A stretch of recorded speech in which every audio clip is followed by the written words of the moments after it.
In this video, we're going to be talking about how to fix your credit to buy a house and ultimately save you money. Coming up next. Am I awake or am I dreaming? Hey guys, my name is Mei Schulz with your Coast to Coast Lifestyle eXp Realty. This week's episode, I've got my good friend Bianca Diaz, the Las Vegas Realtor, here to talk to us today. Bianca, how long have we known each other? Gosh, it's been like 2 years now. 2 years. 2 years. Honestly, I gotta give it back to Mei. I mean, from the moment I met her, I knew, Mei, that like you were a force to be reckoned with. You're the kind of person, exactly. You're the kind of person that like once you set a goal, like you accomplish it and to the best way that it can be done. So thank you for having me on your show. Thank you very much. That means a lot. And I should say 2 pandemic years, so it feels like a decade, right? Yeah, you add 10 years to the pandemic. That's right. Okay. So Bianca, she's a Las Vegas realtor, an expert in her craft, but also she is a credit repair expert. So who would know better than Bianca Diaz, which is why I've invited her on this week to help me answer this question. How do I fix my credit to buy a house? Bianca, where do you even begin? Mei, I get asked that question all the time. If you are a real estate agent and you do not get asked that question, I think that you're not practicing real estate. Especially not after 2020, right? Mm-hmm. Well, 1000%.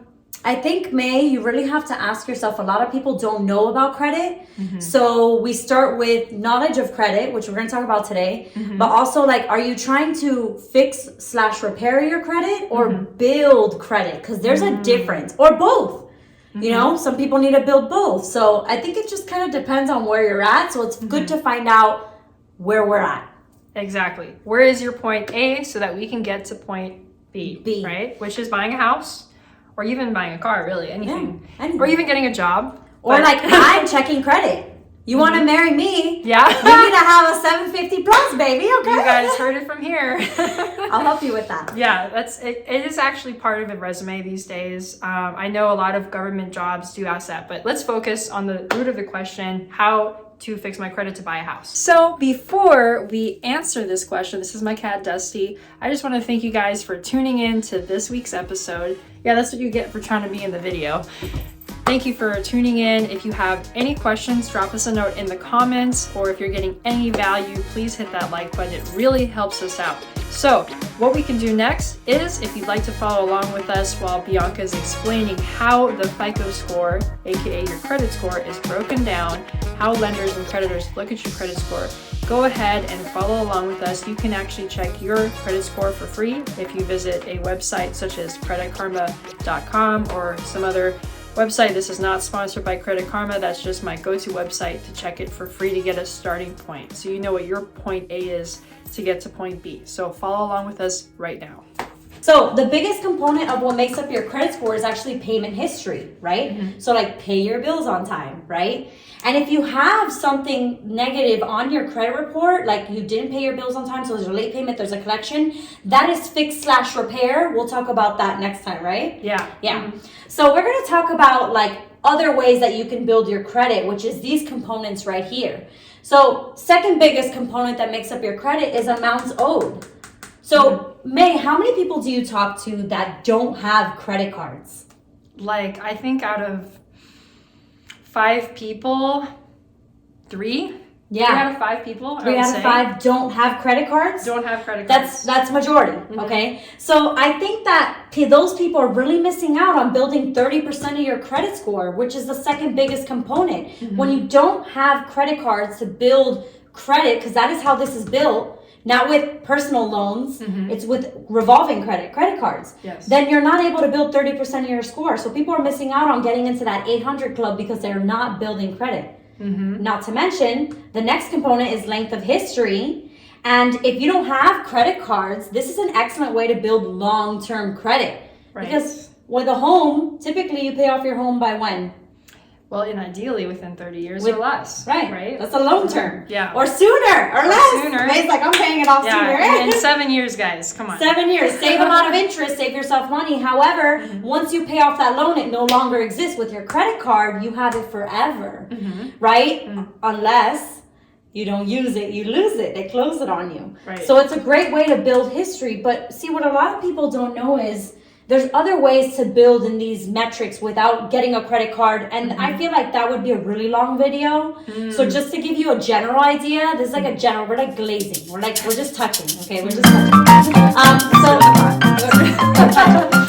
touching. All right. So now the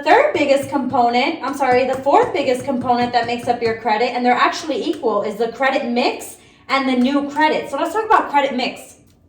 A lot of people have certain bills due on a certain date, right? Those are installment loans, like home loans, car loans, personal loans, anything with a certain amount due on a certain date. So for your credit mix, you want to also have revolving credit, which again is credit cards. So we're talking a lot about credit cards. You can see the importance of credit cards, okay? You want to diversify your credit portfolio. That way, lenders see how you handle credit and see how responsible you are to take on credit. And that's where this comes into play.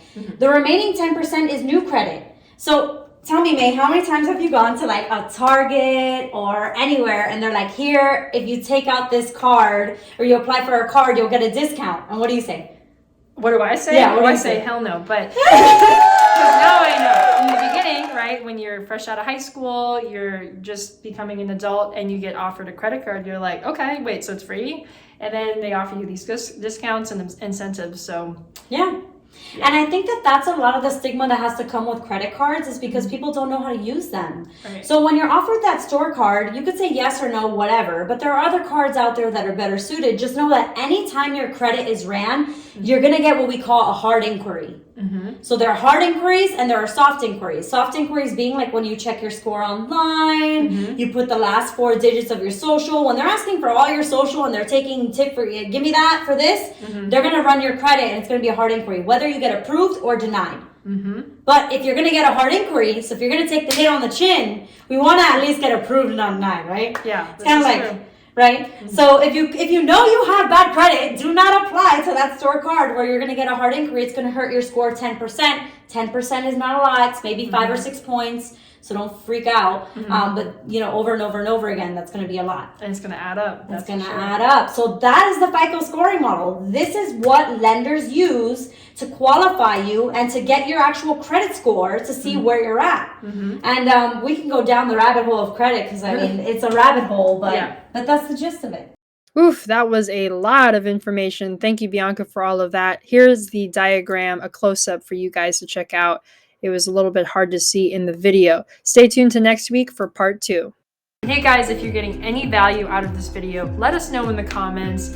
Hit that like button and consider subscribing for more valuable content. Don't consider, subscribe. Just smash that like button. Smash that like, smash it like that. She's only 4'11", but she's got a lot of power. Yeah. She's a powerhouse. Okay.